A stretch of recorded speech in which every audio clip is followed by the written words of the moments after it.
एक और राज्य में बनने जा रही है भाजपा की सरकार। कांग्रेस पार्टी को लगा एक और बड़ा झटका। असम चुनाव से पहले दोस्तों असम का एक ओपिनियन पोल सामने आ गया है, जिसमें भारतीय जनता पार्टी की प्रचंड बहुमत के साथ सरकार बनती नजर आ रही है। असम के मुख्यमंत्री हेमंत बिस्वा शर्मा ने रविवार को उस ओपिनियन पोल पर प्रतिक्रिया दी, जिसमें राज्य में तीसरी बार भी भाजपा के सत्ता में आने की उम्मीद जताई गई है। उन्होंने कहा कि 2026 के राज्य विधानसभा चुनाव से पहले एनडीए के भीतर सीटों के बंटवारे से जुड़े महत्वपूर्ण फैसले अभी बाकी हैं। एक संगठन की तरफ से किए गए इस ओपिनियन पोल में एक 126 सदस्यीय विधानसभा में भाजपा को 69 से 74 सीटें मिलने का अनुमान लगाया गया है।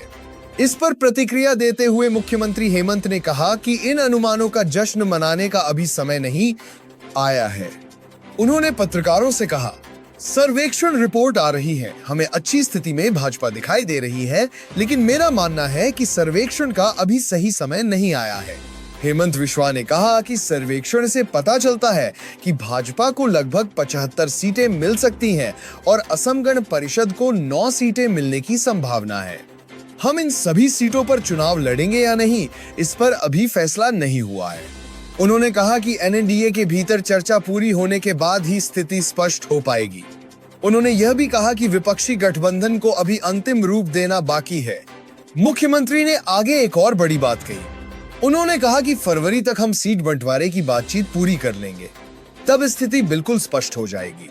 तब तक हमें किसी भी सर्वेक्षण को देखकर संतुष्ट नहीं होना चाहिए, हमें लगातार काम करते रहना चाहिए। उन्होंने कहा कि चुनाव का असली नतीजा ईवीएम से ही पता चलेगा। दोस्तों, जो सर्वे सामने आ रहा है उसमें भारतीय जनता पार्टी की आराम से जीत होती नजर आ रही है। इस सर्वे के मुताबिक एनडीए को लगभग 90 सीटें मिलने का अनुमान जताया जा रहा है।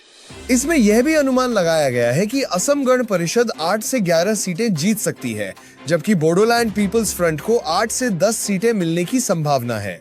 अनुमान है कि कांग्रेस पार्टी 25 से 29 सीटें जीत सकती है, जबकि All India United Democratic Front, United People's Party Liberal, Raijor Dal, Assam जातीय परिषद और सीपीआईएम जैसी छोटी पार्टियों को या तो एक भी सीट नहीं या फिर एक सीट मिलने की संभावना है।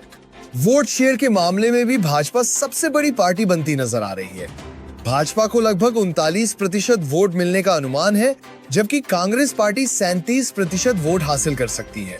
परिसीमन के बाद निचले असम और बराक घाटी में बेहतर संभावनाओं के साथ एनडीए के ऊपरी असम और बोडोलैंड में अपनी पकड़ मजबूत बनाए रखने का अनुमान जताया गया है। वैसे दोस्तों, इस सर्वे पर आपकी क्या राय है, नीचे कमेंट बॉक्स में अपनी राय जरूर बताइए। वीडियो पसंद आया हो तो लाइक जरूर करें और ऐसी सच्ची खबरों के लिए अभी सब्सक्राइब करें, क्योंकि यहाँ खबर बिकती नहीं, यहाँ खबर बोली जाती है।